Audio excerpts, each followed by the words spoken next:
I should have known something was wrong when Sarah showed up to Dad's funeral in a brand new BMW.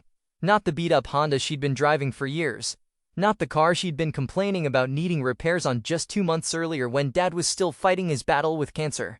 A gleaming black BMW with temporary plates and that new car smell that hit me when she rolled down the window in the funeral home parking lot. "Nice ride," I said, trying to keep things light on what was already the worst day of my life. She just smiled. That same smile she'd given me our entire lives when she knew something I didn't. When she'd eaten the last piece of birthday cake. When she'd told Mom I was the one who broke the vase. When she'd convinced my high school girlfriend that I was seeing someone else behind her back. I should have known. The funeral was everything Dad would have hated. Too many flowers, too many people who barely knew I'm pretending to be heartbroken, too much fuss. Sarah played the grieving daughter perfectly, dabbing her eyes with tissues and accepting condolences like she was the only one who'd lost a parent. Me? I stood there in my 5-year-old suit, the only decent one I owned, watching my sister work the crowd like she was running for office. Even in grief, she was performing. Dad had been sick for 8 months.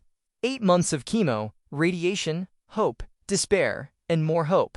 8 months of me driving 3 hours each way every weekend to help with doctor appointments, grocery runs, and just sitting with him when the treatments made him too weak to do anything but exist. Sarah visited twice. Both times for less than an hour. Both times she had important work stuff that cut her visits short.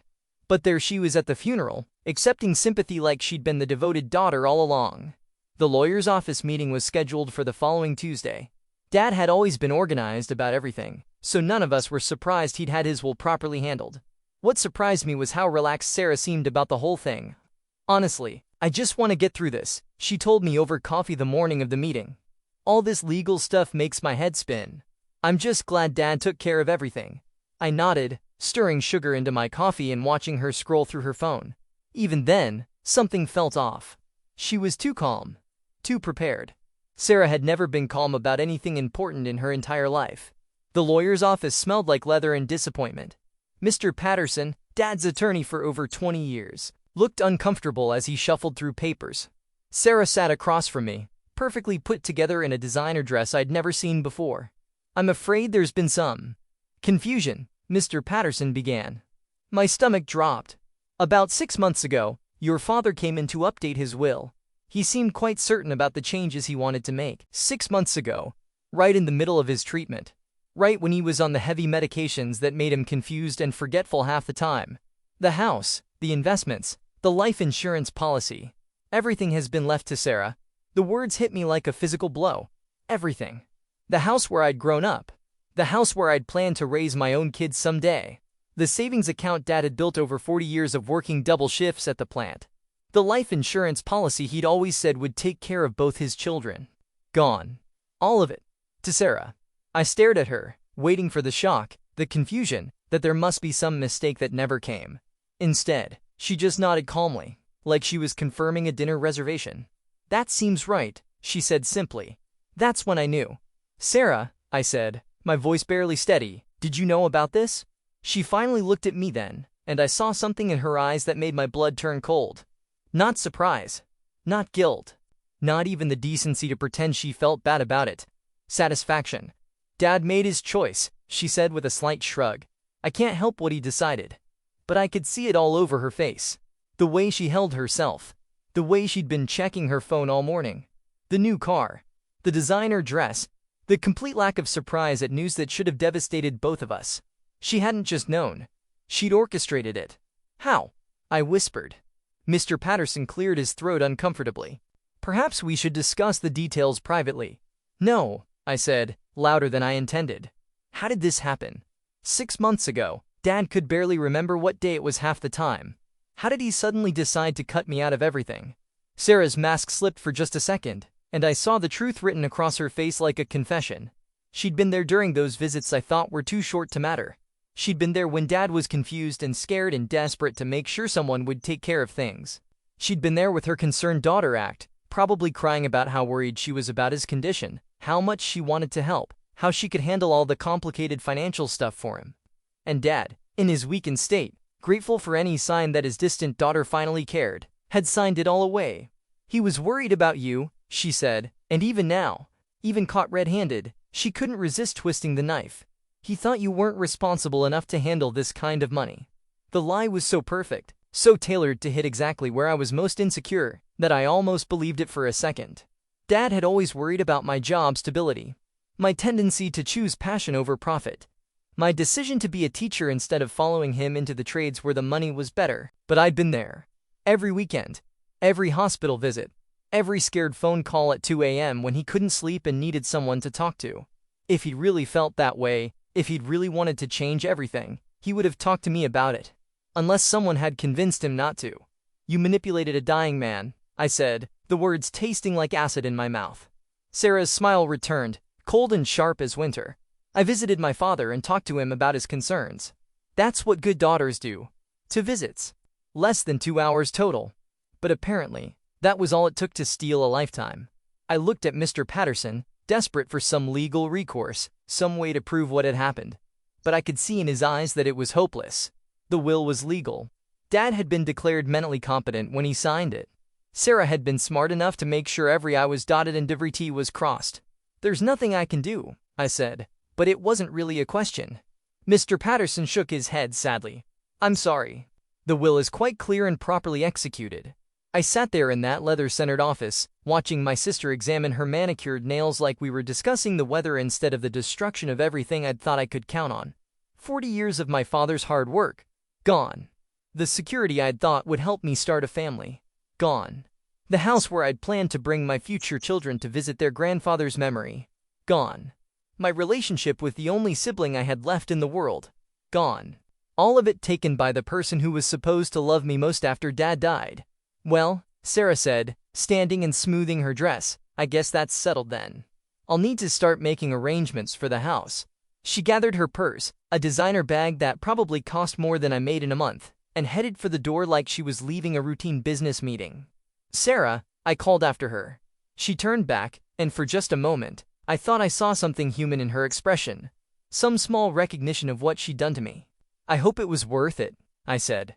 Her smile widened, and any hope I had that my sister might still exist somewhere inside this stranger died completely. It was. And just like that, she was gone, leaving me alone in a lawyer's office with the smoking ruins of my entire future scattered around my feet.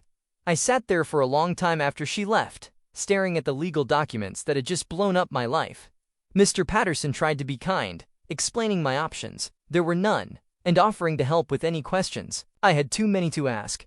When I finally made it to the parking lot, I saw Sarah sitting in her BMW, engine running, talking animatedly on her phone. Probably calling her friends to celebrate. Probably already making plans for Dad's house. Probably laughing about how easy it had all been. She saw me through the windshield and gave me a little wave. The same wave she'd given me when we were kids and she'd successfully gotten me in trouble for something she'd done. That's when it really hit me. This wasn't about the money or the house or the inheritance. This was about power. This was about winning.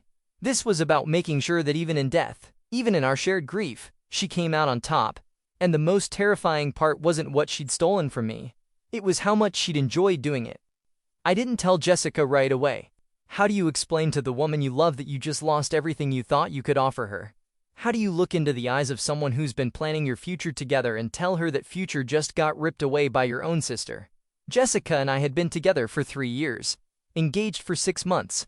We'd spent hours talking about our life after marriage, about the house we'd live in, Dad's house, the one I'd grown up in, the one that was supposed to be mine, about the kids we'd have, about how Dad's life insurance would help us get started without drowning in debt. All of it built on a foundation that had just crumbled to dust. I tried to act normal for exactly 4 days. 4 days of coming home from my teaching job and pretending everything was fine. 4 days of nodding along when Jessica talked about wedding plans and mortgage applications and how excited she was that we'd have family money to help us build our life together. 4 days of dying inside every time she mentioned the future we'd planned. On the 5th day, she found me sitting at our kitchen table at 2 a.m., staring at nothing. "Baby, what's wrong?" she asked, sliding into the chair next to me in her pajamas, hair messy from sleep. "You've been acting strange all week." I looked at her then. Really looked at her. At this beautiful, kind woman who'd chosen to love me despite my modest teacher's salary and my beat-up Honda and my tendency to care more about my students than climbing career ladders. This woman who'd said yes when I proposed with a ring I'd saved for 8 months to afford. This woman who was about to find out that the man she'd agreed to marry was worth exactly nothing. Sarah took everything, I said. The words came out flat, empty, like stating a weather report. Jessica blinked, confused. What do you mean, everything? So I told her, all of it. Though we'll change. Sarah's manipulation of our dying father. The complete loss of the house, the savings, the insurance money. The way my sister had smiled while she destroyed my life.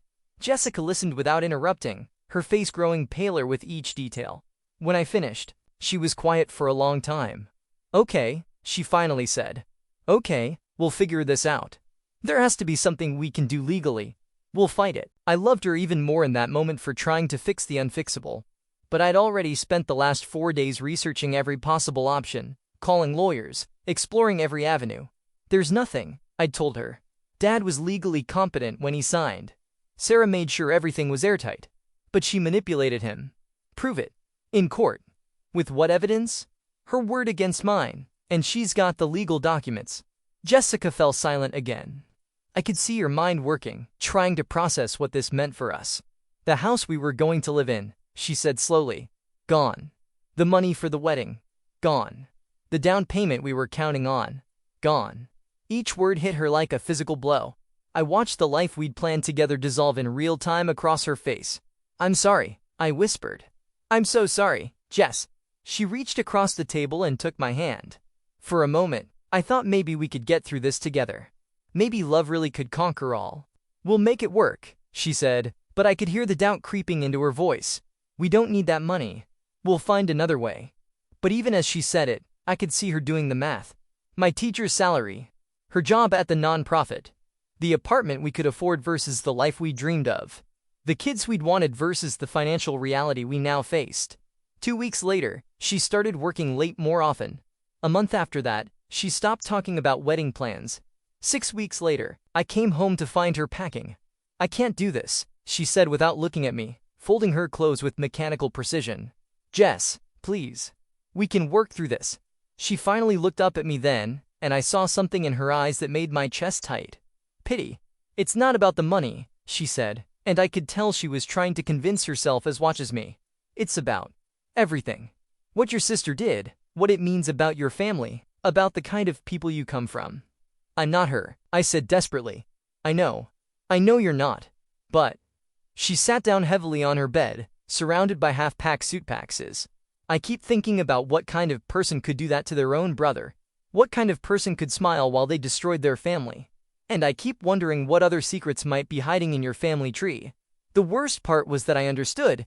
If Jessica had a sister who could steal from her while their parent was dying, I'd probably wonder what other darkness might be lurking too. And then I think about having kids, she continued, her voice getting smaller. What if they have an aunt who sees them as competition? What if your sister decides our children are threats to her somehow? What if she comes after them the way she came after you?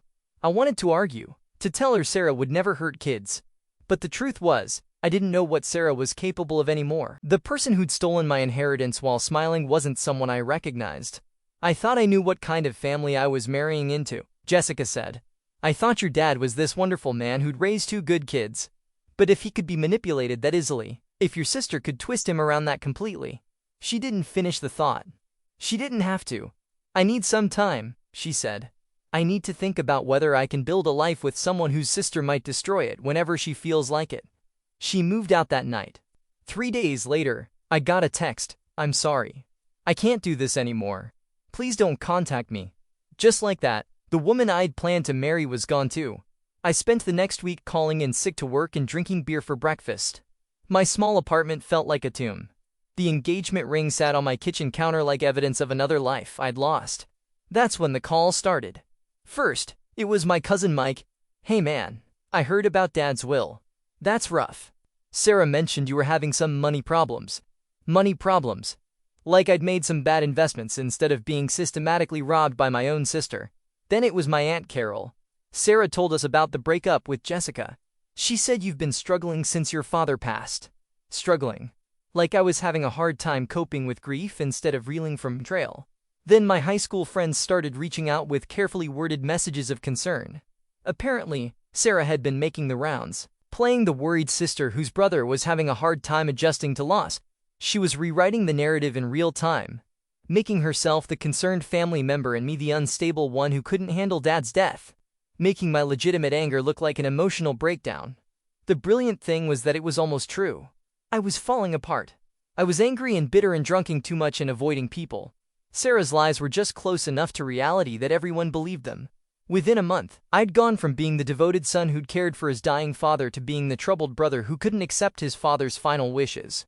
Sarah, meanwhile, had moved into Dad's house.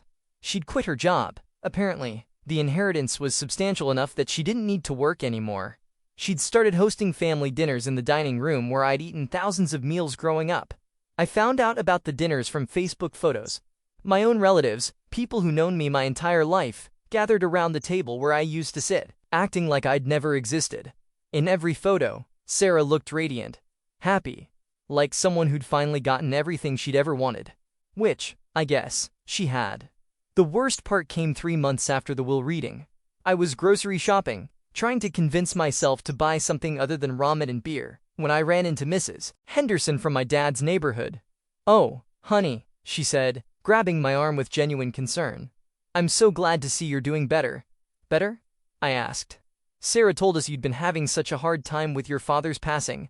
All that business about the will, trying to contest it. She said you finally accepted that your father knew it was best." My blood turned to ice. She said I tried to contest the will? Well, yes. She was so worried about you, going on about lawyers and fighting the family. But she said you're getting the help you need now. Help I need. Like therapy. Like I was the one with mental health issues. I stumbled through the rest of that conversation and made it to my car before the full weight of what Sarah had done hit me. She hadn't just stolen my inheritance. She'd stolen my story. My truth. My right to be angry about what had happened to me. In the eyes of everyone who mattered, I wasn't the victim of an elaborate theft. I was the unstable son who couldn't accept his father's final wishes and had tried to steal from his grieving sister. I sat in that grocery store parking lot and realized that Sarah hadn't just taken my money and my house and my fiancé. She'd taken my reputation, my relationships, my place in my own family. She'd erased me completely and made everyone grateful to her for handling her difficult brother with such grace and patience. That night, I called her. "Hello, stranger," she said, like we were old friends catching up instead of siblings whose relationship she'd napalmed. "Why?" I asked. "The money wasn't enough? You had to destroy my relationships too? I don't know what you mean. The stories you're telling people. The lies about me contesting the will, about me needing help." She was quiet for a moment, and I could practically hear her smiling through the phone. "I'm just concerned about my brother," she said finally. "You've been acting so erratically since Dad died. People are worried. People are worried because you're making them worried. Am I? Or are you making people worry by calling them at all hours, asking strange questions about Dad's will, talking about lawyers and legal challenges that don't exist?" I realized with growing horror that she was right.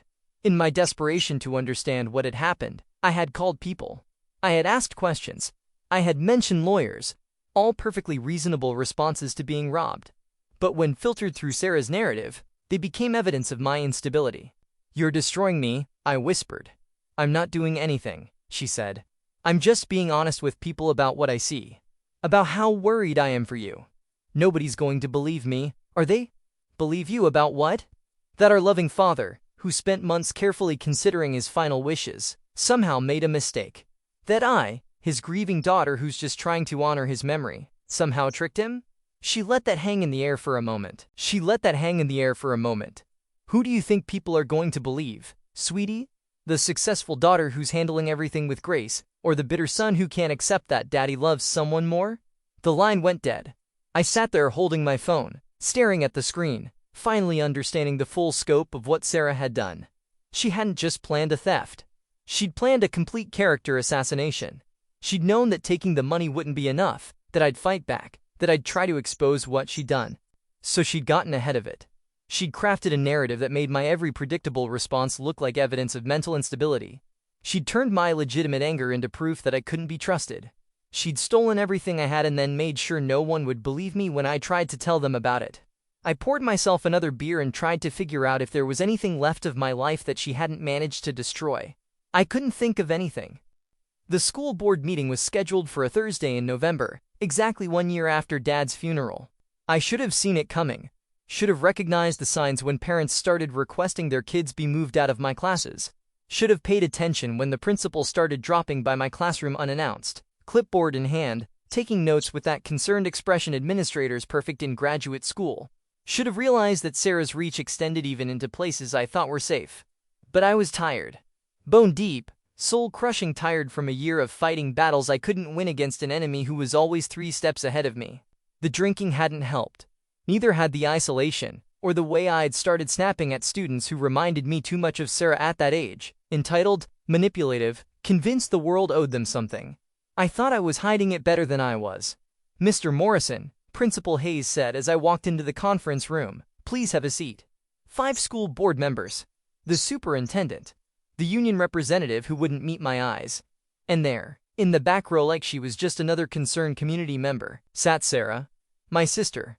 At my disciplinary hearing, wearing a navy blazer and that same smile she'd given me in the lawyer's office. "What is she doing here?" I asked, pointing at Sarah before I could stop myself. Ms. Morrison requested to address the board regarding concerns about her brother's classroom conduct, the superintendent said carefully. Her brother's classroom conduct. Like we were discussing a stranger instead of the person she'd spent the last year systematically destroying. "This is insane," I said, my voice cracking. "She's not even a parent. She doesn't have kids in this district." Ms. Morrison has expressed concern as a community member and family member about reports she's received regarding your behavior, Principal Hayes said, sliding a folder across the table to me. I opened it with shaking hands. Parent complaints. 14 of them, filed over the past 6 months. Claims that I'd been erratic in class, that I'd shown up to school smelling like alcohol, that I'd made inappropriate comments about family loyalty and betrayal during lessons that had nothing to do with either topic. Most damning of all, a complaint from the mother of one of my students claiming I'd broken down crying during a lesson about the Revolutionary War and started talking about how some people will sell out their own blood for 30 pieces of silver. I remembered that day. It had been the anniversary of Dad's death, and I was teaching about Benedict Arnold, and something about the betrayal narrative had hit too close to home. I'd gotten a mo from it for maybe 30 seconds before pulling myself together. But the way it was written up in the complaint, I sounded like I'd had a complete psychological breakdown in front of a classroom full of 15-year-olds. "These complaints are..." I started, then stopped. What was I going to say? Lies? Exaggerations? Taken out of context? They weren't lies. They were just twisted versions of the truth, the same way Sarah had been twisting everything about my life for the past year. "Would you like to address these concerns before we hear from your sister?" the superintendent asked. I looked around the room at these people who'd known me for 8 years, who'd seen me win Teacher of the Year twice, who'd watched me stay late to help struggling students, who'd seen me spend my own money on classroom supplies, who knew I'd never been anything but dedicated to my job. But I could see in their faces that none of that mattered anymore. All they saw now was the man in these complaints. The unstable teacher who brought his personal problems into the classroom and might be a danger to their children. I started, then stopped again. What was the point? Sarah had been building this case for months, the same way she'd built the case for taking Dad's inheritance. She'd probably been feeding information to these parents, planting seeds of concern, positioning herself as the worried sister trying to get help for her troubled brother. "I'd like to hear what my sister has to say first," I said finally. Sarah stood up gracefully, smoothing her blazer, and walked to the front of the room like she was giving a presentation at work instead of delivering the final blow to her brother's career. "Thank you for allowing me to speak," she began, her voice warm and concerned. "I want to start by saying how much I love my brother. How worried I've been about him since our father's passing. Even now, even here, she couldn't resist rewriting history. Our father's passing. Like he died peacefully in his sleep instead of wasting away while she ignored him for 8 months. I've been getting calls," she continued, "from parents in the community, friends of friends who have children in his classes. They're concerned. They've seen changes in his behavior, his demeanor. They've noticed he seems angry, bitter, like he's carrying some kind of grudge." She paused, letting that sink in. "I've tried to help him. I've reached out, offered support, tried to encourage him to seek professional help. But he's been resistant. He's convinced that somehow, our father's final wishes were inappropriate. He can't seem to accept that Dad chose to leave his estate to me. Brilliant. Absolutely brilliant." She was making my legitimate anger about her theft sound like an inability to accept Dad's natural preference for her. I'm not here to attack my brother, she said, looking directly at me with those same eyes that had smiled while she destroyed my engagement. I'm here because I'm afraid he's going to hurt someone. Maybe not physically, but emotionally. These children don't deserve to be subjected to an adult's unresolved grief and anger. She reached into her purse and pulled out a sheet of paper. This is a text message he sent me 3 weeks ago, she said, handing it to the superintendent. I felt my stomach drop. I remembered the text. I'd been drunk. It was 2 a.m. And I'd been thinking about Dad and how much he would have hated what Sarah had done to our family. The text had said, Dad would be ashamed of what you've become. You destroyed everything he built, everything he believed in. I hope it was worth it because you'll never have a real relationship with anyone ever again. Harsh words from a drunk, grieving man to the sister who'd stolen his future. But read out loud in this sterile conference room, they sounded like the ramblings of someone dangerously unstable. This is the kind of communication I've been receiving from him for a month, Sarah said, her voice breaking slightly. Angry, accusatory messages. Threats about making me pay for honoring our father's wishes. Threats about making her pay. I'd never threatened her. But I probably had said something about karma, about consequences, about hoping she'd eventually face some kind of justice for what she'd done. More words that could be twisted into evidence of my mental instability. I'm scared, she said simply. Not for myself, but for his students. For what might happen if his anger continues to escalate. She sat down, dabbing at her eyes with a tissue like she was genuinely emotional instead of delivering a masterclass in character assassination. The room was silent for a long moment. Mr. Morrison, the superintendent said finally, would you like to respond to your sister's concerns? I looked at Sarah, sitting in that back row with her perfect hair and her perfect clothes and her perfect performance of the concerned sister doing her painful duty. I could try to explain. I could tell them about the inheritance theft, about the manipulation of our dying father, about the systematic campaign to destroy my reputation. I could lay out the whole sordid story and hope that somehow, these people would see through Sarah's carefully constructed narrative. But I already knew how that would sound.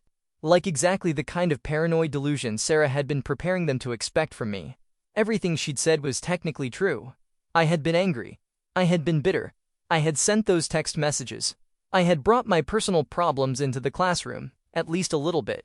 The fact that my anger was justified, that my bitterness came from being systematically robbed and gaslit by my own sister, didn't change the basic facts that made me look unstable.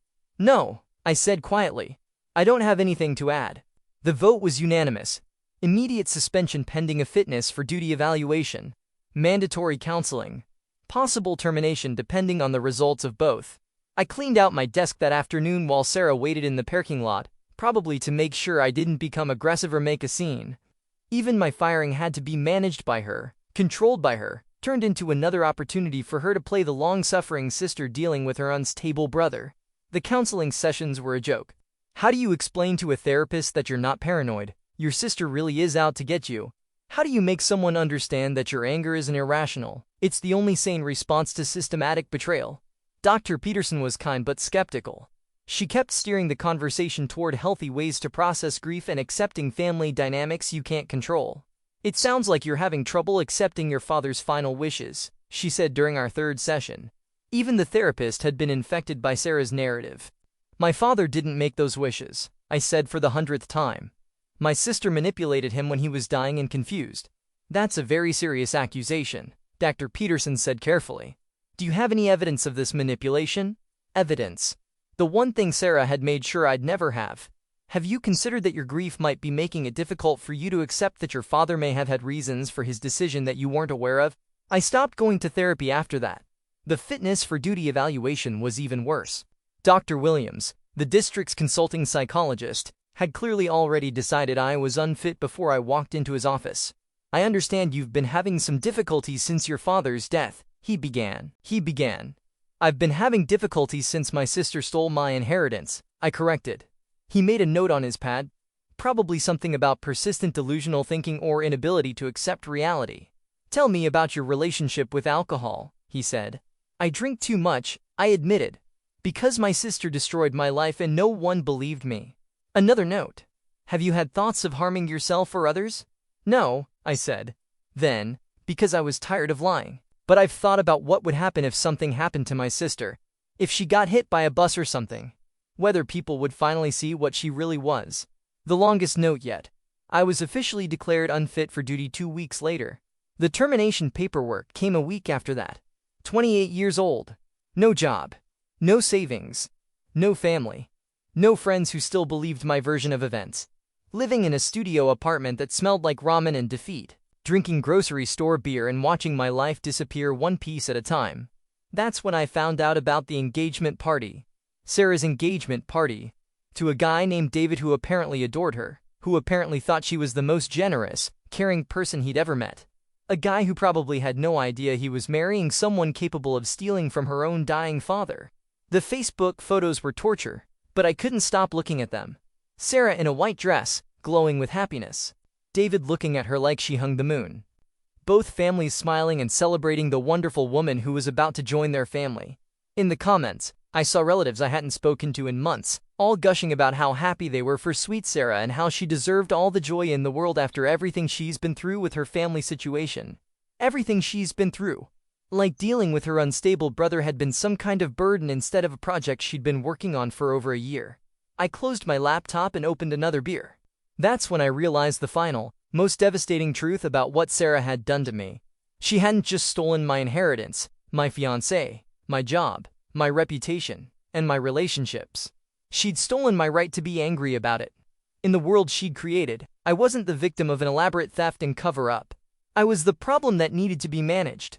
The unstable brother whose inability to accept reality had forced his loving sister to take difficult but necessary steps to protect herself and others. My anger, which should have been righteous, was evidence of my mental illness. My accusations, which should have been investigated, were proof of my delusions. My pain, which should have been acknowledged, was just more symptoms to be treated. She'd made it impossible for me to tell my story without sounding exactly like the kind of person who would make up that story. It was perfect. Absolutely perfect. And sitting there in my empty apartment, drinking warm beer and staring at pictures of my sister's happiness built on the foundation of my destruction, I finally understood what true helplessness felt like. She'd won. Completely and utterly won. And the most beautiful part of her victory was that she'd made sure no one would ever believe she'd even been fighting a war. I raised my beer in a mock toast to the empty room. "Congratulations, Sarah," I said to no one. "You got everything you ever wanted." I drained the bottle and reached for another, wondering if there was any point in getting up tomorrow. Outside my window, the world kept spinning, full of people who knew exactly who they were supposed to trust and who they were supposed to pity. And I finally learned what it feels like to be erased from your own life by someone who smiles while they do it.